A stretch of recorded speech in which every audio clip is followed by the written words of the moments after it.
On va voir aujourd'hui un thème avec cette question qui me semble nous touche tout le monde. Qu'as-tu fait de ta passion? Quelqu'un a dit, rien de grand dans la vie ne peut être accompli sans passion. L'histoire du monde est là pour nous le rappeler. Les personnes qui ont percé, les personnes qui ont fait de grandes choses, que ce soit dans le domaine industriel, que ce soit dans le domaine scientifique, que ce soit dans le domaine politique, ce sont des hommes et des femmes qui ont été passionnés. On le voit également sur le plan biblique. Des personnages comme Moïse.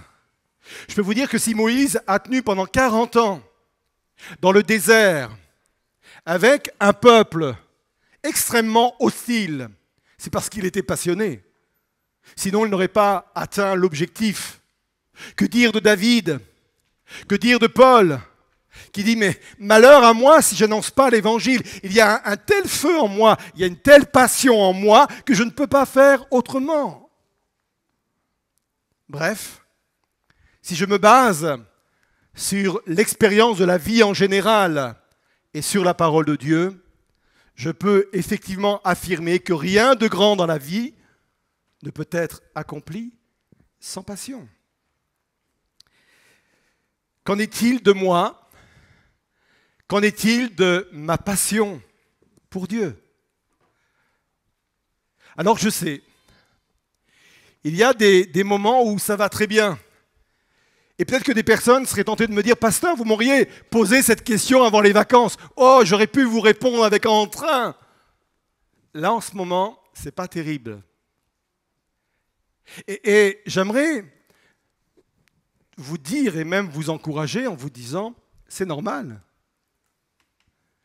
On passe tous par des phases comme cela. Des phases où il y a le feu en nous pour les choses de Dieu et puis il y a des moments où c'est un peu en berne. C'est normal. Ce qui ne serait pas normal, c'est de rien faire pour inverser cela. Mais pour le reste, c'est normal. La vie est faite de cette façon. Un jour, une femme tentait de réveiller son mari le dimanche matin pour aller au culte. Et elle disait, mais chérie, il faut vraiment te lever, il faut aller au culte. Et lui, le mari n'était pas décidé pour y aller. Alors il lui a dit, non chérie, tu sais, ce matin, il pleut, franchement. C'est pas un temps pour aller à l'église, il pleut, je reste dans mon lit. Et la femme insistait, elle dit, non, c'est pas sérieux chérie, il faut vraiment que tu te lèves. Et le mari de dire, mais tu sais chérie, hier, on est rentré très tard, on était chez des amis, je sais pas, à mon compte de sommeil. Et la femme d'insister en lui disant, mais chérie, franchement, il faut qu'on y aille. Et le mari de dire, non, on va voir les mêmes têtes à l'église, on va entendre les mêmes chants et tout cela. Et à un moment donné, la femme s'est énervée en disant, mais chérie, c'est toi le pasteur.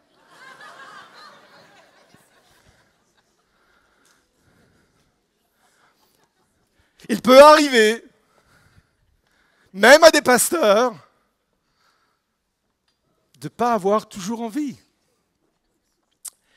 Il m'est arrivé dans mon ministère de prêcher parce qu'il fallait prêcher, de préparer des messages parce qu'il fallait préparer des messages, et on n'aime pas faire ça. On n'aime pas être comme cela, parce que c'est épuisant. C'est tellement encourageant, c'est comme un moteur, c'est comme une énergie en nous quand on est passionné, quand on fait les choses pour Dieu. Et on devrait toujours rechercher d'alimenter en nous cette passion pour en être ainsi. Mais comment faire? Alors ce matin, je voudrais voir avec vous 3 principes pour conserver ou retrouver la passion qui nous est nécessaire. 3 principes donc.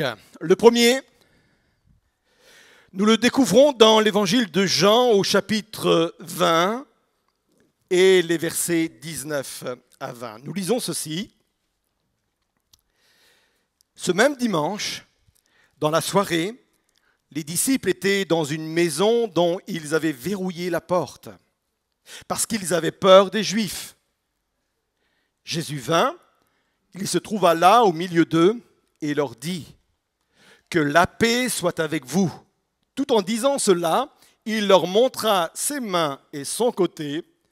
Les disciples furent remplis de joie parce qu'ils voyaient le Seigneur.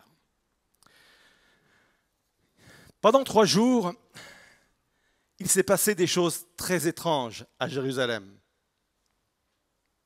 On a crucifié Jésus. Et au moment où on l'a crucifié, il s'est passé des choses qui ont bouleversé la population, et qui a laissé une atmosphère un peu lugubre sur cette ville. Imaginez-vous que quand Jésus est crucifié, quand il meurt, il y a un tremblement de terre. Un tremblement de terre qui ouvre les tombeaux. Et que des tombeaux sortent des morts, des zombies. C'est Halloween avant l'heure. En plus, la Bible nous dit que en plein jour, la nuit est arrivée. Jérusalem a été baignée dans le noir en plein jour. Vous imaginez un peu toute cette ambiance? Et puis on raconte qu'il s'est passé quelque chose de bizarre dans le temple. Le voile qui lui était sacré, qui séparait le lieu saint du lieu très saint, ce voile-là, sans aucune main humaine, s'est déchiré de haut en bas. Et les disciples sont dans cette ville avec cette atmosphère un peu particulière. En plus, les Romains sont là, ils sont aguerris parce qu'ils viennent d'arrêter le chef et ils se disent, mais pour les disciples, ce n'est qu'un temps. Vous allez voir, on va pouvoir aussi, eux, les arrêter dans leur mission. Alors, ils sont dans cette maison, ils ont fermé la porte et ils ont peur. Ils ont peur pour leur vie, ils ont peur pour l'avenir. Ce sont des hommes et des femmes, des hommes éteints. Les femmes vont venir plus tard. Ils sont comme dans le découragement. Et là, à un moment donné, il va se passer quelque chose. Jésus arrive au milieu d'eux. Et il est dit ceci, les disciples furent remplis de joie parce qu'ils voyaient le Seigneur. Ils furent remplis de joie. Alors, ne pensez pas que c'est la même joie que vous avez quand vous venez de recevoir votre colis Amazon. Ou alors qu'on vous offre vos chocolats préférés. C'est une joie qui dépasse là. Littéralement, ils vont être hors d'eux-mêmes. Ils vont exulter. Une espèce d'exubérance. Moi, je les vois sauter, danser, peut-être même crier, peut-être même applaudir. Ils sont vraiment hors d'eux-mêmes. Pour une simple raison, parce que Jésus apparaît.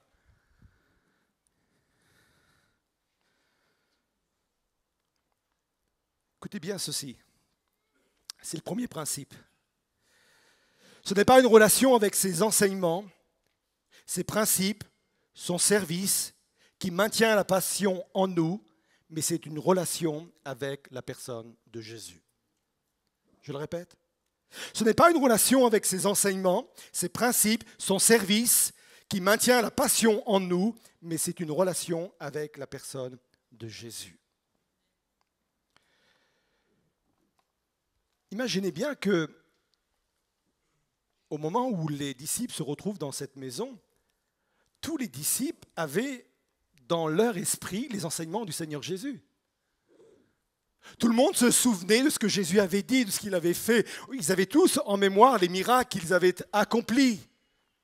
Ils se souvenaient du moment où Jésus avait multiplié les pains et les poissons et eux-mêmes avaient participé à cela par la distribution. Ils se souviennent du moment où ils étaient dans une tempête et Jésus est venu au-devant d'eux en marchant sur les eaux. Ils se souviennent de tout cela. Ils avaient même des notes, c'est sûr. Tous les disciples avaient pris des notes de ce qu'ils avaient entendu. Matthieu prioritairement parce qu'il va se servir de ces notes-là pour écrire plus tard, comme témoin oculaire, pour écrire l'Évangile. Ils ont tout cela, tout ce qui pourrait être nécessaire pour vivre leur foi. Mais il leur manque l'essentiel. Il leur manque Jésus. Et j'aimerais vous dire que nous pouvons faire la même chose. On peut suivre ses enseignements, on peut proclamer ses principes, on peut chanter ses vérités, on peut même travailler pour lui, on peut même travailler très dur pour lui. Mais si Jésus n'est pas là, nous allons le faire par devoir. Nous n'allons pas le faire, par passion. Ou on va le faire par peur. La peur que si j'arrête, je serai moins béni. La peur que si j'arrête, je serai moins aimé.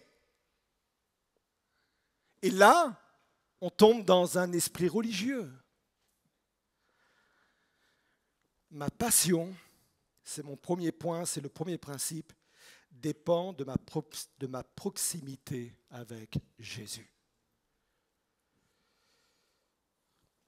C'est Asaph qui va le dire dans le psaume 73, « M'approcher de Dieu, c'est mon bien. » Littéralement, c'est ma joie. C'est la même joie qu'ont vécu les disciples.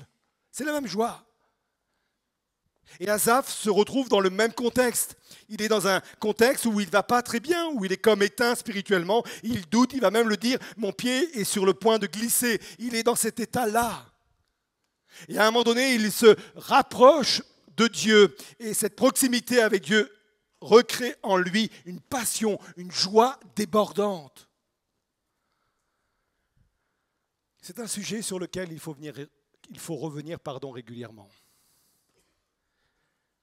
Ne le prenez pas comme un jugement, ne le prenez pas comme un reproche, mais vivez-le comme un rappel nécessaire et constant.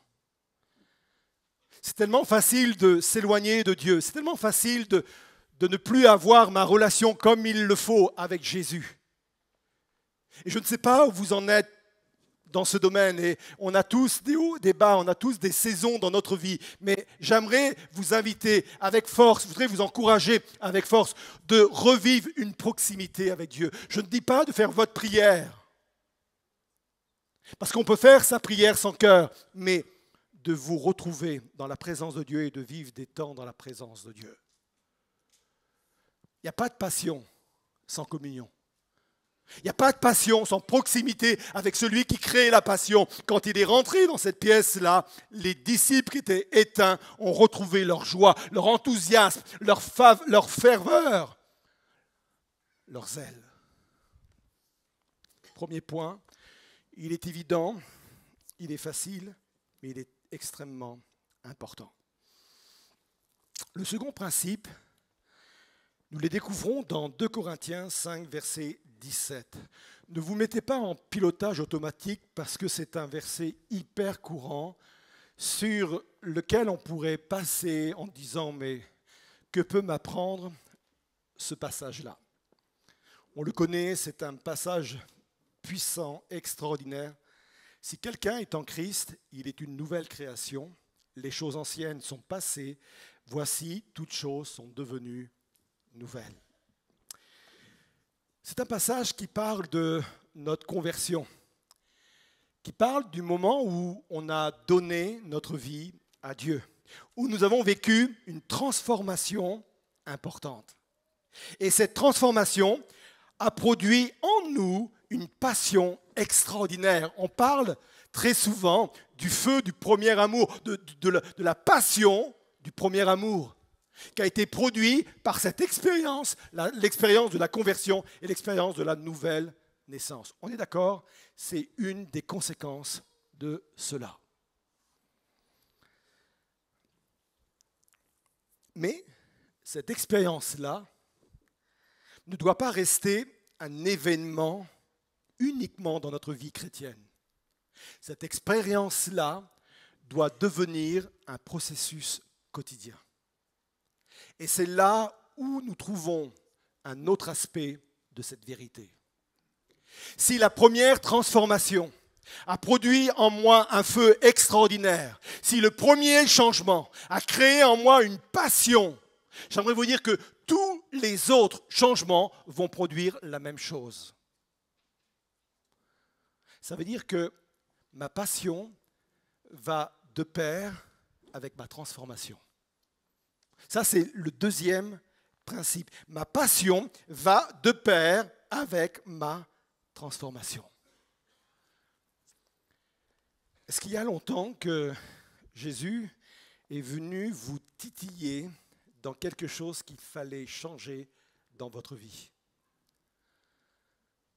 Est-ce que c'est quelque chose qui se produit régulièrement dans votre vie? Je vais être transparent avec vous. Je vais vous parler d'un moment de mon culte cette semaine, c'était vendredi.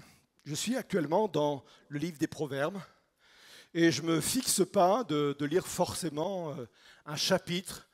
Je me positionne sur un livre de la Bible et je vois là où Dieu m'interpelle et m'arrête. Et quand il m'arrête, je m'arrête.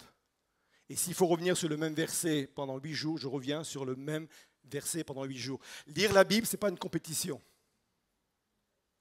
Il n'y a pas de vertu à lire la Bible en une année. J'ai rien contre. Et cette semaine, je n'ai pas donné ce verset à la technique. Je suis tombé sur ce verset, donc je suivais, j'étais arrivé au chapitre 10, verset 17, qui tient compte des critiques qu'on lui fait sur la voie de la vie. Mais celui qui fait fi des reproches se fourvoie. Qui tient compte des critiques qu'on lui fait et sur la voie de la vie? Et moi, j'ai commencé à lire cela d'une façon ordinaire, en disant, ça ne me concerne pas. Et c'est vrai, des fois, il y a des choses qui se passent dans votre cœur où vous sentez qu'il faut revenir en arrière. Donc, je suis revenu en arrière. Et là, Jésus est venu me chercher. Il est venu me titiller dans le retranchement de mon cœur en disant, franchement, est-ce que tu acceptes toujours la critique? Est-ce que tu acceptes toujours les reproches? Là, on est en train de parler des bonnes critiques, des bons reproches. Et là, je me suis senti repris en me disant, c'est vrai que des fois, je le prends mal. Mais je suis le seul à vivre ça. Bien sûr, il y a la manière de le dire, mais en général, je me suis dit, mais c'est vrai que parfois, je le prends mal. Je le prends comme remettant en question des choses en moi, alors que c'est juste un reproche dont il faut tenir compte et qui peut te faire progresser dans la vie. Voilà le type de transformation, voilà le type de choses que Dieu peut me montrer pour me changer. Et à chaque fois qu'il y a une transformation, je retombe dans le principe qui a été énuméré dans 2 Corinthiens 17 ou 5 verset 17. La transformation engendre une nouvelle passion. C'est très important, c'est un principe biblique que vous pouvez souligner sur vos cahiers, il est extrêmement important. Ça se base sur la nouvelle naissance, c'est exactement le même principe, c'est le même processus. À chaque fois que vous allez accepter les transformations que Dieu veut opérer dans votre vie, en même temps, il y aura une part de passion qui ira avec. Je vous sens dans le doute. Prends un autre exemple. Parce qu'une vérité, il faut l'étayer sur plusieurs exemples. Prenez l'exemple dans les évangiles où Jésus va parler des outres et du vin nouveau. Matthieu 9, verset 17. On ne met pas non plus du vin nouveau dans de vieilles outres. Autrement, les outres se rompent, le vin se répand et les outres sont perdues. Mais on met le vin nouveau dans des outres neuves et le vin et les outres se conservent. Le vin nouveau a une particularité, c'est qu'il fermente encore. Il pétille, il est plein de vie. On pourrait dire, si c'était pour une personne, il est enthousiasme. C'est la vie en lui. Mais pour que sa vie puisse continuer, pour qu'il puisse continuer à pétiller dans la vie, il faut changer les outres régulièrement. Parce que les vieilles outres, à un moment donné, ça se rompt.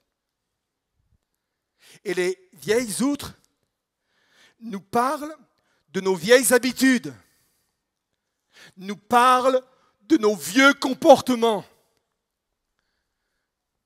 Si je suis en train de dire je suis comme je suis et personne ne me changera, je pense que je pense depuis des années et personne ne viendra me déstabiliser dans ce que je pense. Si je suis comme cela, je vais devenir une vieille, et je regarde personne, outre. Et je vais perdre le nouveau vin qui est en moi, je vais perdre ce pétillant, je vais perdre cette passion qui est en moi. Vous me suivez ? Ça va se répandre, je vais les perdre. Ma passion dépend de ma transformation. Et c'est vrai dans tous les domaines de ma vie. Vous êtes là? Combien de principes j'avais dit? 3. Il y a 2 qui suivent, déjà c'est bien. Le troisième principe que nous trouvons dans la Bible, nous le voyons quand Jésus va entrer dans le temple pour faire le ménage. Il l'a fait au début de son ministère et il l'a fait également à la fin de son ministère. Il l'a fait à 2 reprises. Et vous vous souvenez de cela, Jésus rentre et là il y a des vendeurs qui sont derrière leur table, ils vendent des animaux pour les sacrifices. Et Jésus va être pris là d'un élan où il va renverser toutes ces tables, il va mettre dehors les animaux, il va mettre dehors les marchands. Et on sait qu'il le fait par passion, puisque quand il fait cela, les disciples se souviennent d'une parole des psaumes où il est dit ceci: le zèle de ta maison me dévore, la passion, parce que c'est le même terme, de ta maison me dévore. On sait que c'est parce qu'il est passionné qu'il met tout le monde dehors. Continuez à suivre mon raisonnement. Ce n'est pas la maison, le temple par lui-même qui le passionne, mais c'est la passion que lui procure, la mission. Pourquoi Jésus a cet excès de colère à ce moment-là? Ce n'est pas le fait qu'il y ait des marchands dans le temple. On a souvent cru cela en disant ces temples, d'ailleurs on appelle ça les marchands du temple. Non, ce n'était pas un problème parce que ça rendait service aux pèlerins qui venaient parfois de très loin et qui n'avaient pas forcément la possibilité de venir avec des animaux. Et le fait que sur place, il y ait des personnes qui vendent des animaux, c'était bien pour tout le monde. Sauf que ces marchands s'était installé sur le parvis des gentils. C'était un lieu dans le temple qui était réservé pour les non-juifs. C'est comme cela qu'on appelait les non-juifs, les gentils, les nations. D'ailleurs, il va le dire, il va le proclamer lui-même. Puis, s'adressant à tous, il les enseignait en disant: n'est-il pas écrit, on appellera ma maison une maison de prière pour tous les peuples, pour toutes les nations. Mais vous en avez fait une caverne de voleurs. En fin de compte, c'est sa passion, c'est sa mission qui l'anime là. Jésus, il est venu pour les perdus. Car Dieu a tant aimé le monde qu'il a envoyé son Fils. C'est sa mission qui le passionne. Ce n'est pas le temple, ce n'est pas le bâtiment, ce n'est pas la belle architecture. C'est sa mission qui le passionne. Il est venu pour sauver le peuple. Et quand il voit que dans le temple, on a retiré l'endroit où on a occupé l'endroit où les juifs, les non-juifs, pouvaient venir, ceux qui avaient accès aussi à la foi en Dieu, quand il a vu que cet endroit était occupé pour autre chose, ça n'a fait qu'un tour dans son cœur. Et là, on touche au troisième principe. Ma passion va de pair avec ma mission. Ma passion va de pair avec ma mission.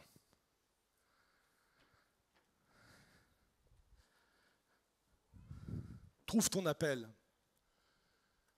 Trouve ta mission et tu trouveras la passion. Et ne soyons pas réducteurs Et ne gardons pas uniquement cela pour le domaine de l'Église, le domaine du ministère tel qu'on l'entend dans l'Église. Moi, je crois que ton métier peut être ton appel. Encore une fois, je le disais avant la prédication, nous on aime bien cloisonner les choses, mais j'aimerais vous dire que le royaume de Dieu, il s'exerce partout dans toutes nos activités, et dans toutes nos activités, Dieu veut y régner. Trouve ta mission. Ça peut être un métier, ça peut être une orientation d'études, ça peut être toutes sortes de choses, un ministère dans l'Église. Trouve ta mission et tu trouveras ta passion. Jésus l'a vécu comme cela. Ésaïe 40, verset 31 dit ceci: « Mais ceux qui se confient en l'Éternel renouvellent leur force, ils prennent le vol comme les ailes, ils ne courent et ne se lassent point, ils marchent et ne se fatiguent point. » En fin de compte, ils sont constamment renouvelés. Leur passion est constamment renouvelée. Mais ce qui est intéressant, c'est qu'il est comparé à l'envol de l'aigle. On va y rester quelques instants. Vous avez déjà vu un aigle s'élancer d'une montagne, d'un mont? On le voit parfois, je l'ai vu dans les Cévennes et ailleurs. Et c'est impressionnant parce qu'on voit ce rapace qui est là, on le voit partir et on a l'impression qu'il ne fait aucun effort, il plane comme cela, il plane, il passe dans la vallée et à un moment donné, il monte très haut dans le ciel. Parfois on le perd même de vue et on a l'impression qu'il ne fait aucun effort. Trouver un courant ascendant. Et ce courant ascendant le conduit vers le ciel. Ce courant ascendant, c'est mon appel, c'est mon ministère, c'est le métier que Dieu veut que je fasse. C'est la colonne de la volonté de Dieu. À chaque fois que je vais me retrouver dans ce courant ascendant, donc je suis dans le vol de l'aigle, je vais courir sans me lasser. Je vais marcher sans me fatiguer, parce que je suis dans mon courant ascendant. Je suis dans ma mission, je suis dans mon appel. J'aime quand Jésus, à un moment donné, se retrouve avec les disciples, et il est fatigué, et il s'assit sur le bord d'un puits. Vous connaissez cette histoire. Alors, on n'aime pas voir Jésus fatigué, hein. On aime le voir puissant, de gloire, victorieux, etc. Mais à un moment donné, il est fatigué et las. Parce que, tout simplement, parfaitement Dieu, mais parfaitement homme également. Et il est fatigué. Même la fatigue dont il est question ici, on sent une espèce de lassitude. Oui, Jésus a pu être lassé. Arrêtons de voir Jésus sur terre comme quelqu'un qui n'a jamais été fatigué ou n'a jamais souffert. Parfaitement Dieu, mais parfaitement homme. Et puis, il est assis. Il ne veut même pas accompagner les disciples pour aller au village pour acheter de quoi manger. Il est fatigué. Et puis, il y a une femme qui arrive, une Samaritaine, une non-juive, quelqu'un qui ne connaît pas la Torah, qui ne connaît pas Dieu, qui ne connaît pas son Père, l'Éternel. Et là, il retrouve sa mission. Et il retrouve sa passion. Lisez, c'est très intéressant, la façon dont le dialogue va se faire. Il parle et il parle, il argumente, il n'arrête pas d'argumenter. Et quand les disciples vont revenir avec les victuailles, il va dire non, je n'ai pas besoin, j'ai eu ma nourriture. J'ai eu ce qui m'alimente. J'ai eu ce qui me dynamise, qui me donne de l'énergie. J'ai accompli ma mission. J'ai fait ce pourquoi mon Père m'a appelé. Et ça me suffit pour retrouver la passion et l'énergie. Trouve ta mission et tu trouveras ta passion. 3 principes. Ma passion dépend de ma proximité avec Jésus. Ma passion va de pair avec ma transformation et ma passion va de pair avec ma mission. Je vais conclure, mais restez encore avec moi quelques instants. Il faut savoir que forcément, ta passion sera attaquée. C'est obligé. Il faut bien être averti, elle sera forcément attaquée. Il y a dans la parole de Dieu une symbolique un peu étrange. Quand il est dit dans Éphésiens 6,15, je n'ai pas donné ce verset, « Mettez pour chaussure à vos pieds le zèle que donne l'évangile de paix. » Dans la parole de Dieu, les chaussures symbolisent le zèle, donc la passion. C'est symbole de celui qui avance la chaussure, de celui qui court, de celui qui entreprend. Et il est dit ceci, c'était une tactique de guerre du temps de l'Ancien Testament. Dans Ésaïe 20, versets 3 et 4, vous allez comprendre ce qui se passe. L'Éternel dit alors, mon serviteur Ésaïe a marché nu et déchaussé. C'était un mime prophétique, comme il y en a parfois dans l'Ancien Testament, pendant 3 ans, pour servir de signe, pour servir d'annonce et de présage au sujet de l'Égypte et de l'Éthiopie. Voilà ce qui va arriver à l'Égypte et à l'Éthiopie. Ainsi, le roi d'Assyrie amènera en déportation des captifs égyptiens et éthiopiens, des jeunes et des vieillards nus et déchaussés, et les reins découverts à la honte de l'Évangile. Nus et déchaussés. C'était une technique à l'époque. Dans tout combat militaire, quand on prenait des prisonniers, on leur retirait leurs chaussures. Parce qu'on se disait, moi, ils ne vont pas aller loin sans chaussures. On est moins entreprenant, on ne peut pas courir. Il y a des cailloux partout, il y a des rochers partout, et parfois il y avait des montagnes à traverser. Ce n'est pas possible. Sans chaussures, on sait qu'on va les avoir près de nous. C'est pour cela que plus tard, Paul parle des chaussures que nous donne l'Évangile. La passion que nous donne l'Évangile. Cette proximité avec Jésus que nous donne l'Évangile. De la même façon que c'était courant du temps de l'Ancien Testament, c'est encore courant aujourd'hui. Nous avons un adversaire qui essaiera de nous retirer nos chaussures, de nous voler nos chaussures, de venir nous voler notre zèle, de venir nous retirer notre passion. Qu'est-ce qu'une armée sans chaussures? Qu'est-ce qu'une église sans chaussures? Qu'est-ce qu'un combattant, un chrétien, un ministère sans chaussures?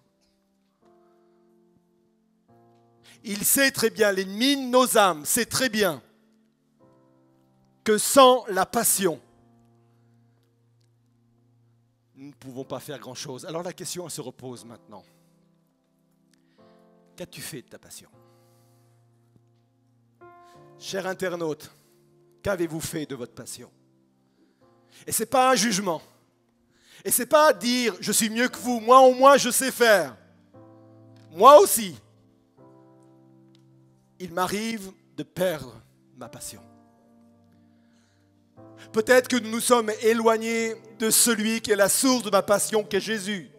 Je ne peux pas vivre uniquement de ses enseignements. Je ne peux pas vivre uniquement de mon ministère, de mon service. Je ne peux pas seulement chanter des cantiques. J'ai besoin de la présence même de Jésus.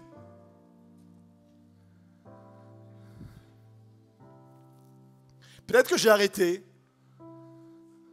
de me laisser transformer et changer par lui. Peut-être que l'expérience de la nouvelle naissance, telle que racontée dans 2 Corinthiens 5, a été suffisante, a été un événement de ma vie, mais n'est pas devenu un processus de ma vie. Oui, je me souviens du temps où j'ai rencontré Jésus et j'étais bouillant et j'étais fervent, il y avait la passion, le zèle en moi. Mais si je ne multiplie pas ces transformations, je ne vivrai pas la passion qui va avec.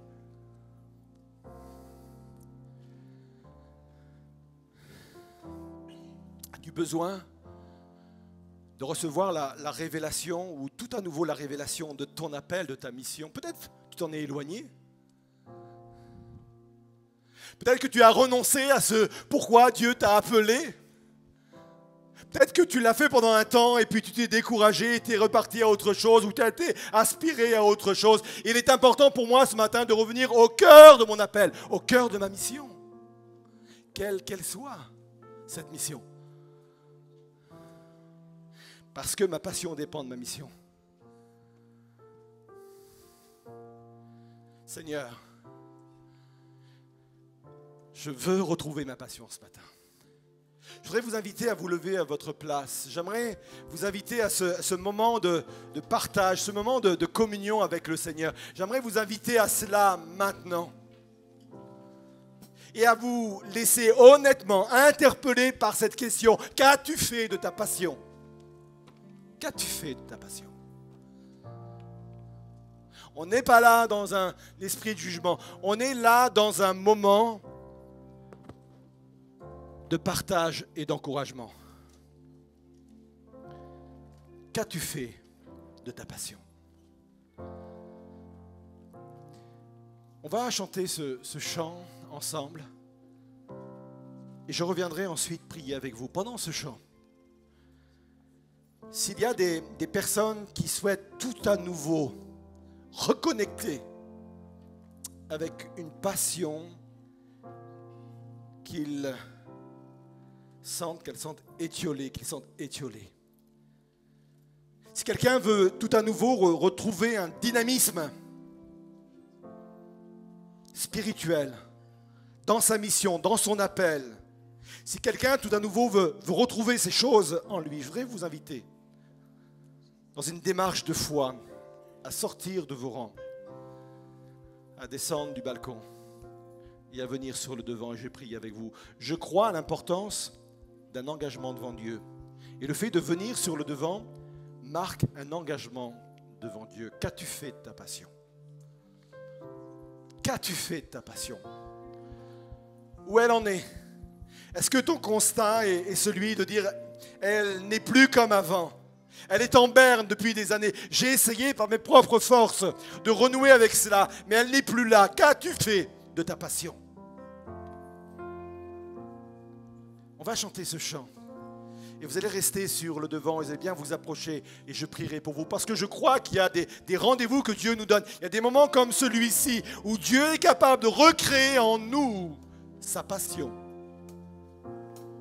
Pour reprendre notre mission, pour reprendre notre chemin de transformation, pour reprendre notre communion avec le Seigneur. Mais c'est un point de départ pour nous.